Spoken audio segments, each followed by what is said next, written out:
So, and if the spread of the coronavirus in the community gets out of hand, what is the maximum number of deaths can Tamaki Makaurau funeral directors handle?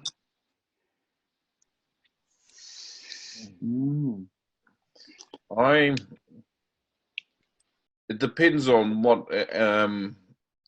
Yeah, that's a big question too. Because if we start having hundreds or even thousands, I don't think as an industry that we would be able to handle that.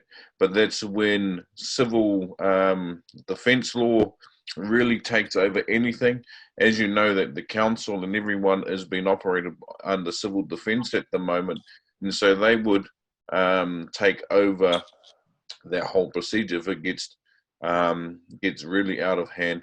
We wouldn't be able to have Tangihanga as we're having it right now. The whole process and the guidelines will change, and they will revert back to how it was prior to Monday, where no whānau or anything will be wherever they kamate, wherever they died, they would go to the funeral directors, or they'll be taken into refrigeration storage, because that's the only way that we'll be able to keep up. So it's a total change of policy.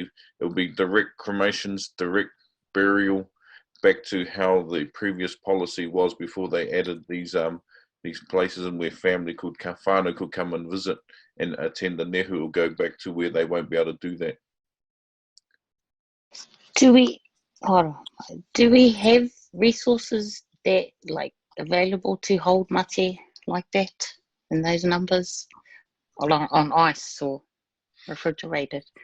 They civil defence and the police, they do have plans and strategies in place that they will be able to do that, and so they will have all that sorted in terms of refrigeration units, everything. They would have a contingency plan in place, which means they will override. If that was the case, they would override the funeral directors, and they would take over the procedures and the running of Tangihanga during that time, and we would be working under them.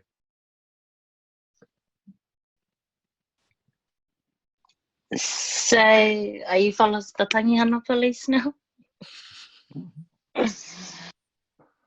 I'll do that to Francis. Well, yeah, I mean, I've been talking to Rikki over the past couple of days, and I said, well, I've had enough in terms of komengi te tinana and the hinengaro, because of explaining to the families, and it's the most difficult time in my whole career, this whole time right now, because it goes against everything that we're about. But what the saving grace is that it is to stop this virus getting out of hand, and that really is what the goal is. Waiho te hunga mate ki te hunga ora, ki te hunga mate aroha mai, and ko tātou ngā kanohi ora kia tātou. And so that's where we have to differentiate the two, is that we have to let the dead be with the dead and make sure we don't join them in a hurry. And have to do that, we need to be able to follow the guidelines put out to us by the Ministry of Health. Although very difficult, there's no denying that it is very difficult.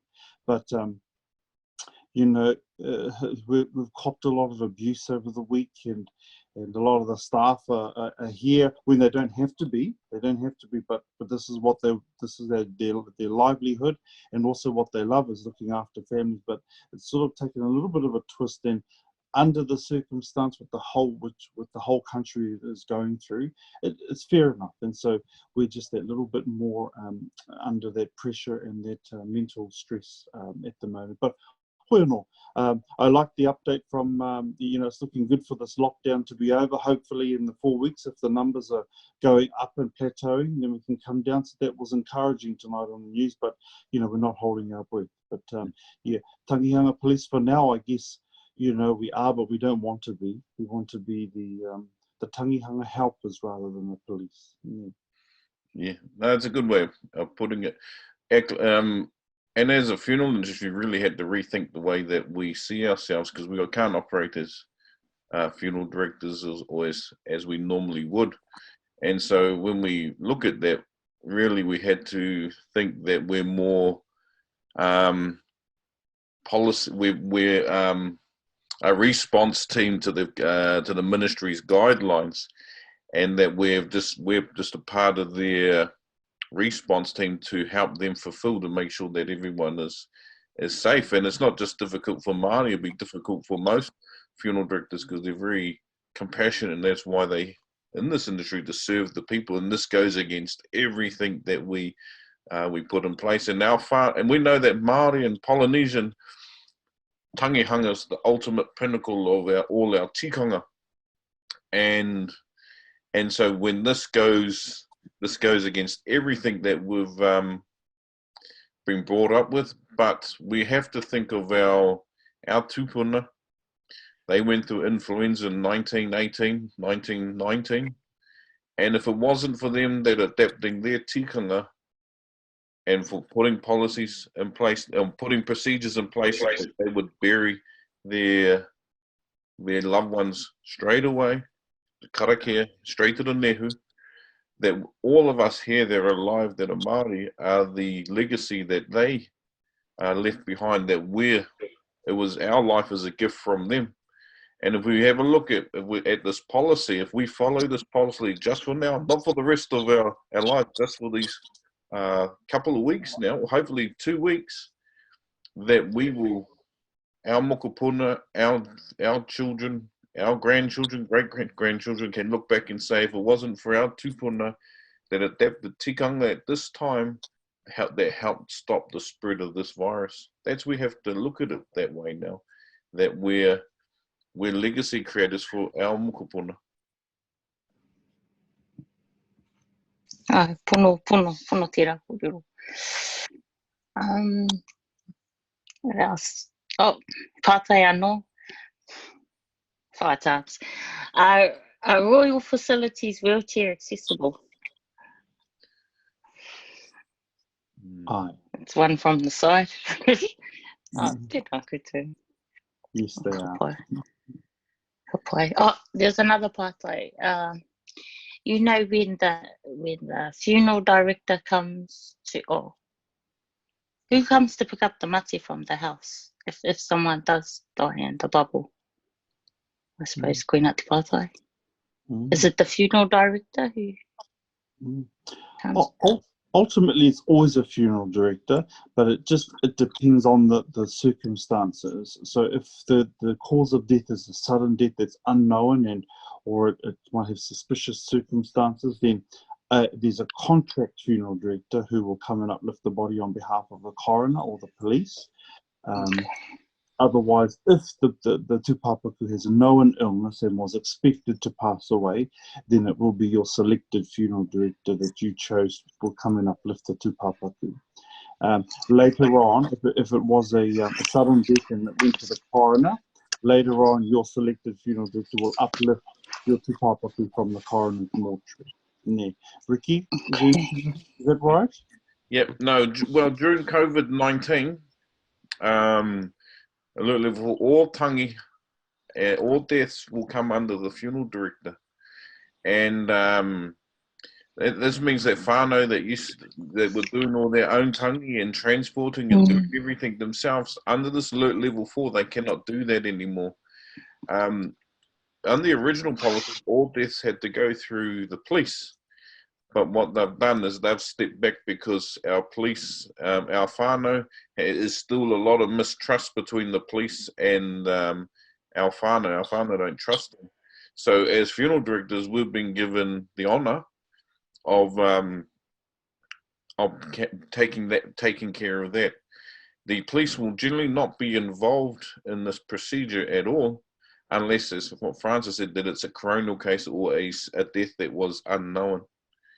And the only other time that the police will be involved, if whānau start causing the funeral directors or turning up to this, start misbehaving, then the police will be involved to keep the peace. So if many whānau start turning up at the funeral home and start harassing them, the funeral director, and by not following this guidelines for this time, then they can ring the police and the police would maintain that peace. And just to reiterate the guidelines and the procedures. And so it's just more so that the police try not to get involved too much because of flame. They don't want to cause more flames at already our emotions are all very high at that time. And our funeral directors are doing an amazing work all through the motu and being actually, I suppose, thrust into this position. And it was a position that a lot of the funeral directors wouldn't want to do, but because when these restrictions were put in place, they were forced into that without any really consultation on our behalf to say, hey, this is what we need you to do. It was basically they would turn up and the funeral directors would cop a lot of the abuse because they were the ones having to tell the whānau the policy which our whānau weren't ready for. So it's really good that on this platform that we can educate and get this out to as many whānau as possible to warn them or be prepared, even though they mightn't have a tangi at this time. The most important thing to get out of this conversation is one, that it's only one isolated bubble whānau per loved one. And it's exactly the same for the burial. It's only that one bubble whānau and that no one else can go. Because the most important thing is that Tangihanga draws hundreds of people together.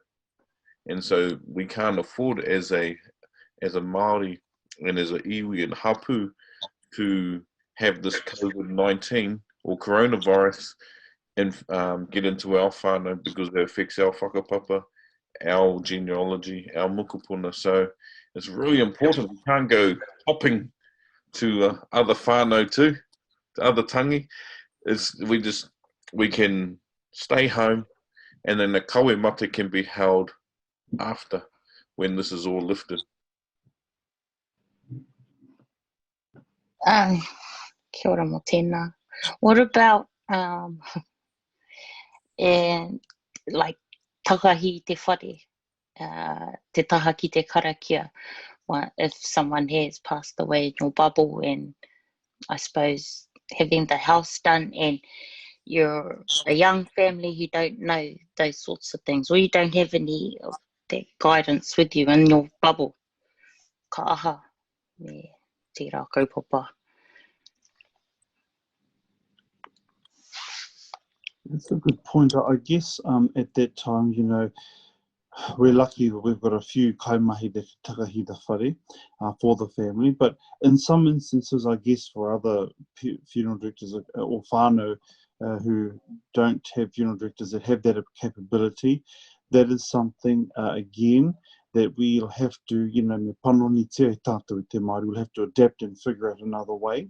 One of the ways that the family did, they wanted a particular minister to do that, to takahi the whare, not us, because of religious beliefs, that they were able to call the minister, you know, on the cell phone, put it on speaker, and, you know, mā tōna reo ia e takahi nei I tō rātou whare after we'd taken the body out.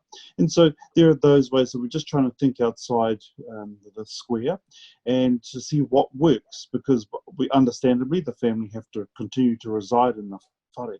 And so that's one way that I can think of. There may be other ways, but most definitely most of our ministers or ngā pau o te hāhi are of an age where we probably don't want them to leave the house, you know, and not that they'll be allowed to either. But it's good to do it that way, maybe. That's a great question, actually. And so, you know, a lot of the kōrero that's happening out there in terms of our kaumātua and kuia is they're saying that karakia and wairua can travel through any space. So they can have someone, a kaumātua, or can do a karakia from wherever they are and send the wairua into that home to guide their tupuna. Our tupuna, there was no boundaries in terms of where they sent their karakia and wairua. They could do it from anywhere.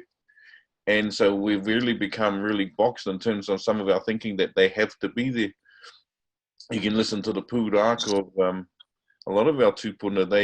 They knew someone had passed without any communication, and that's the power of the wairua. And it's something that us as whānau that we need to rely on a little bit more on, and not be stopped by this, that restricted that Wairua can't go anywhere. You go back a couple of years ago, Francis, and there was a lot of raru that Zooming and live streaming from Tangihanga was breaking tikanga. And there was some big korero that we shouldn't be doing this and should have been doing that. And then, a few years later, it's the only way that we can get into Tangihanga now, have our whānau be there. So you can see how tikanga adapts. And it's a great way to really involve our rangatahi, our young one, in Tangihanga, but using their skills to bring whānau together through modern day technology. And so this can be their way of contributing and healing through Tangihanga by uplifting their mana and making them feel a big part of the Tangihanga. And so we got to really think outside of what we've normally always done. And our tupuna were amazing. And we are, but they were very adaptable. They didn't restrict themselves. If the tikanga had to change, and it was for the betterment of the whānau, they would adapt.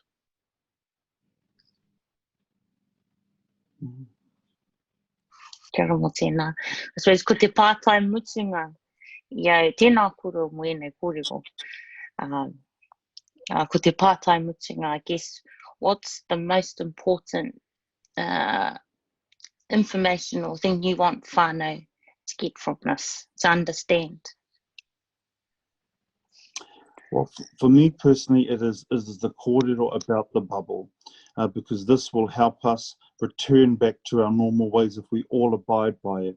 And that is, and I say that I say this with all sensitivity to Tangihanga, and I know how difficult it is, but it is about keeping to those restrictions that are put in place for the benefit of everyone. The more we stay home and we watch on live stream, the quicker we'll be able to return back to our ways that we know, and having big gatherings in our tangihanga as we know it. So the kōrero I'd like people to know is that it is the whānau from which the bubble, the tūpapaku lived with. That bubble are the only ones that are allowed to attend the whare mate and to attend the final funeral service that we will live stream at this time. So that's the kōrero, and it just saves, if everyone understood that and can take that on, it would save a lot of drama and stress and whawhai and raru and, kohete. But I get why though, we'll always, I mean, I'm a Māori and I'm always trying to find every avenue to get, wiggle my way in there somehow, and I get it. But, we're doing it to each other, and I'm like, don't wiggle your way because I know what you're trying to do. But we've got to figure it out, and we've got to understand that this is very, very serious take, tēnei ngangara, e ngau nei ia tātou I tēnei wā, and we need to get rid of it. So that is my kōrero e hoa. Rikki, ka pēhea hoki o whakaaro? Ai, tino tika tō kōrero. It is totally support that kōrero. And the most important thing, whānau, is it's your bubble is the most important thing right now, to look after that bubble. And I know it's going to be hard. And the other big one is to kōrero now as a whānau. If this happens in the next couple of weeks, how are we going to navigate this? And then who is making sure we've had these discussions in our whānau. If my mum was to die and she's down the line, with my sister will look after everything there. My dad, who stays in another whare with my other sister, we know that we can't go there, then they will have to look after the tangihanga. So it's having these discussions now, putting a plan in place, even though we may not need it, but it's having these kōrero now, because if we don't plan, and our Māori don't like planning and talking about tangihanga at all, and hopefully from this experience, we can start having these straight, honest kōrero about it, and not to fear mate. It's because if we don't plan and we don't put these strategies in place, that's when it gets really hard, and that's when we get a lot of anger because no one has actually planned it out. And so if anything does happen, at least we've got a plan. It may not go to plan, but there's a plan there and we understand the guidelines.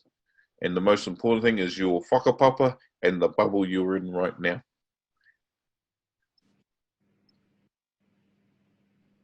Kia ora.